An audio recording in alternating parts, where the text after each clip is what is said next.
Hi. So week 2 is all ready to go.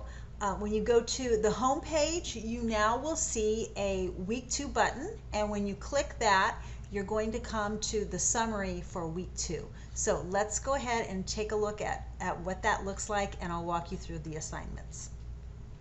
Okay, so a quick scan will show you that we've got 8 assignments, 2 due on Wednesday. There are a couple of quizzes, and then 3 are due Friday, and 3 are due on Sunday.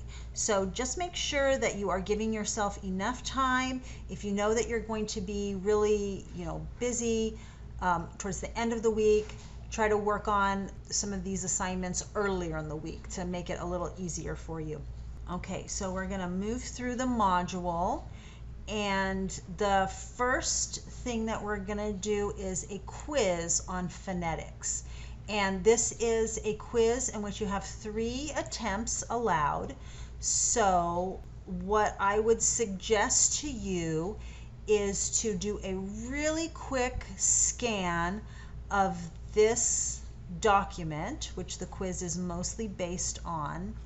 And then there are a couple of websites here that you can check out, and I've got a real short little video that just explains just a couple of the sounds that are a little bit more difficult. So look over the materials, take the quiz once, and then you can see what information you're missing, and then you can go back and find it in the document. The next quiz is on phonology, and this time I have a PowerPoint, and the PowerPoint has a video that takes you through some of the slides, not all of them, but some of them. So what I am going to recommend to you is first watch the video and then go through the slides. I think it'll make a lot more sense that way. And then there is another really short video by another linguistics professor, and once you watch that, then you should be ready to take the quiz. And again, you have 3 attempts that you can take. Then we get into phonotactics. Okay, so this is a little bit of a new concept for you. So make sure that you really are understanding what this means, what phonotactics means. There's a video here, really short video, just 1.5 minutes, and then more information about phonotactics. For the exercise, what you have to do is provide 5 words in English. Please do not give me more than 1 word in English for each number, okay, for each pattern.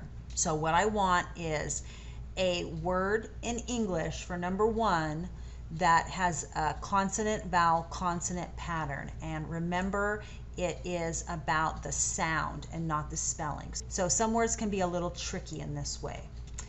The next assignment is about Spanish versus English vowels, comparing them. And so I have a little bit of a description here, and then a couple of videos that I'd like you to watch. And really pay attention to not only to the lessons that the videos are giving, but also to the pronunciations of the vowels by the speakers in the videos.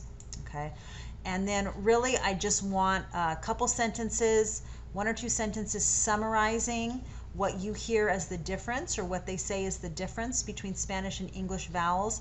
And then for number 2, there's really no right or wrong answer. I just want you to take a guess. What do you think? Based on your experience, based on what you know about learning language, what do you think? Next week we're going to start getting into second language acquisition, so I want you to start thinking about it. Then we have an assignment about Hmong and English phonology, and in what ways they're different and in what ways they're similar. So I have some websites for you to check out. Consonants of English, the vowels of English. You're a native English speaker, so you already know what those are, but it's nice to see them laid out. And then a couple of sites about Hmong phonology. I also have these really cool Venn diagrams that really show you what consonants and vowels Hmong and English have in common and which ones are different.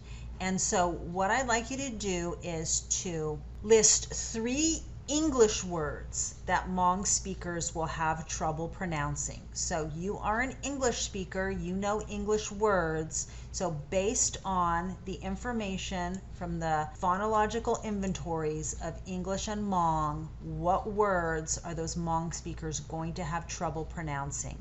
And then what do you think is going to be the most difficult thing about Hmong for an English speaker? And there is definitely more than one answer for that. Take a look at especially the 2 websites on Hmong to just see what does Hmong have going on that English does not. That will be the answer for number 2. This is a fun activity. It's a 24-minute podcast, and it's one of my favorite ones. So I did want to introduce the podcast to you in case anyone is interested in listening to podcasts. It's all about pronunciation of students' names. So really, you're just going to summarize what she says in the podcast. Then the next assignment is about teaching phonological awareness. So there's an article here, and it also has some activities. It lists quite a few activities. It's a longer article, and what I want you to do for this is to first tell me about phonological awareness and why it's important, and then after that, choose an activity. I'm hoping that it will be something that you remember from your days in school, or maybe a class that you recently observed, something that teaches phonological awareness. If you just can't come up with anything, you can borrow one from the article. And this is a discussion. So for this discussion, only your original response is required. You don't have to reply to any of your classmates. Of course, you can if you'd like to. If you'd like to make a comment or just ask a question, feel free to do that, but it's not required for you. Okay, and then the last assignment is about the Conversation Partner Project. So I am hoping that everyone will have a chance this next week to meet with their conversation partner. If that's not the case, before July 5th, please let me know. Okay, so if you don't hear from your conversation partner, or you haven't met or talked to your conversation partner this week, then we might need to move you to a different group or figure out what's going on. So if this is going to be a problem for you, let me know. And basically, I'm just asking you what you talked about. Okay, so a lot of assignments for next week. Remember, Wednesday, Friday, and Sunday are the days that the assignments are due. If you have any questions about anything, let me know right away.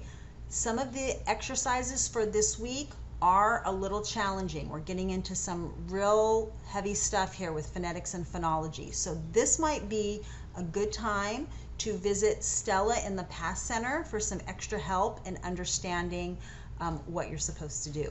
But if you do your assignment and you're just not sure if you're doing it correctly or you're on the right track, just send me your first draft. Give me at least a couple days to look at it and respond and get it back to you, and I can let you know if you're on the right track or if you need to do something completely different. Okay, so let me know if you have any problems about anything, and I will see you in the discussion board. Bye-bye.